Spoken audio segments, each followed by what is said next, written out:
Hello guys, ఎప్పటి నుంచో ఎదురు చూస్తున్న కల్కి సినిమా అనేది రిలీజ్ అయింది. ఈ మూవీ రివ్యూ అండ్ రేటింగ్ ఇప్పుడు చూసేద్దాం. అండ్ నాగేశ్వన్ ఎప్పటి నుంచో చెప్తున్న పురాణాలతో సైన్స్ ఫిక్షన్ జోడించి ఈ మూవీ తీశాడు. అండ్ ఈ మూవీలో అయితే ఫస్ట్ హాఫ్ మొత్తం అలా కొంచెం ఫ్లాట్ గా వెళ్తుంటది. అండ్ ఇంటర్వెల్ నుంచి స్టార్ట్ చేస్తే క్లైమాక్స్ వరకు మూవీ అయితే నెక్స్ట్ లెవెల్ అని చెప్పుకోవచ్చు. అండ్ క్లైమాక్స్ లాస్ట్ 30 minutes అయితే గూస్ బంప్స్ స్టఫ్ అని చెప్పుకోవాలి. అండ్ చాలా వరకు అయితే మనకు తెలిసిన క్యామియోస్ కూడా ఉన్నాయి ఈ మూవీలో. సెకండ్ హాఫ్ అయితే చాలా ఇంట్రెస్టింగ్ గా ఉంటది. అండ్ ఫస్ట్ హాఫ్ లో స్లో పేస్డ్ గా ఉంటది కొంచెం వరకు అయితే మూవీ. అమితాబ్ బచ్చన్ క్యారెక్టర్ ఎప్పుడైతే ఎంట్రీ అవుతో అప్పటి నుంచి పికప్ అందుకుంటది మూవీ అనేది. అండ్ మూవీలో పాజిటివ్స్ ఏంటంటే ఫస్ట్ ప్రభాస్ అయితే ఎప్పటి నుంచో మనం బుజ్జిగాడు, డార్లింగ్ మూవీలో చూసిన జోవియల్ గా ఆ తర్వాత ఈ మూవీలోనే చూసామని చెప్పుకోవాలి. ప్రభాస్ క్యారెక్టర్ చాలా వరకు అయితే ఇంట్రెస్టింగ్ గా ఉంటది. అండ్ అమితాబ్ బచ్చన్ గారు అయితే ఈ ఏజ్ లో కూడా ఆయన ఇరగదీశారని చెప్పుకోవాలి ఈ మూవీలో. ఈ మూవీ బాగా నచ్చిన క్యారెక్టర్ అంటే అమితాబ్ బచ్చన్ అని. అండ్ దీపికా పడుకున్న క్యారెక్టర్ కూడా బాగుంది.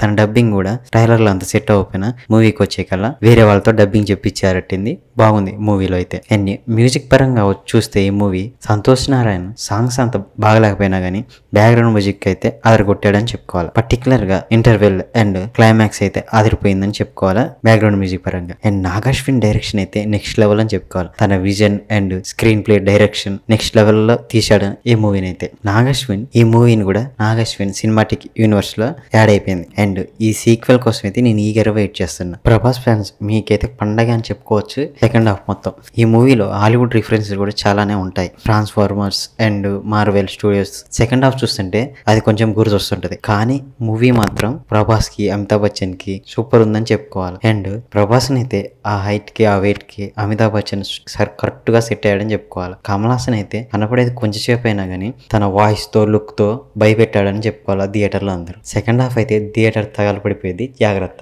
అండ్ దీంట్లో నెగిటివ్ పాయింట్స్ ఏంటంటే ఫస్ట్ హాఫ్ కొంచెం స్లో ప్లేస్డ్ గా ఉంటది. అండ్ ఆ సిటీని బిల్డ్ చేయడం, క్యారెక్టర్ ని ఎస్టాబ్లిష్ చేయడం సరిపోయింది ఫస్ట్ హాఫ్ మొత్తం. అండ్ ఇలాంటి మూవీస్ చాలా అయితే టాలీవుడ్ లో, బాలీవుడ్ లో వచ్చాయి. కానీ వాటితో పోల్చుకుంటే ఈ మూవీ చాలా బెటర్ అని చెప్పుకోవచ్చు. నాకైతే ఈ మూవీ చాలా నచ్చింది. అండ్ నేను ఈ మూవీకి ఇస్తున్న రేటింగ్ 3.25/5. అండ్ ఈ మూవీ మీరు చూస్తే మీరెంత రేటింగ్ ఇస్తారో కింద కామెంట్ చేయండి. అలాగే మన ఛానల్ సబ్స్క్రైబ్ చేసుకుని లైక్ చేయండి మరిన్ని ఇలాంటి వీడియోస్ కోసం. Thank you.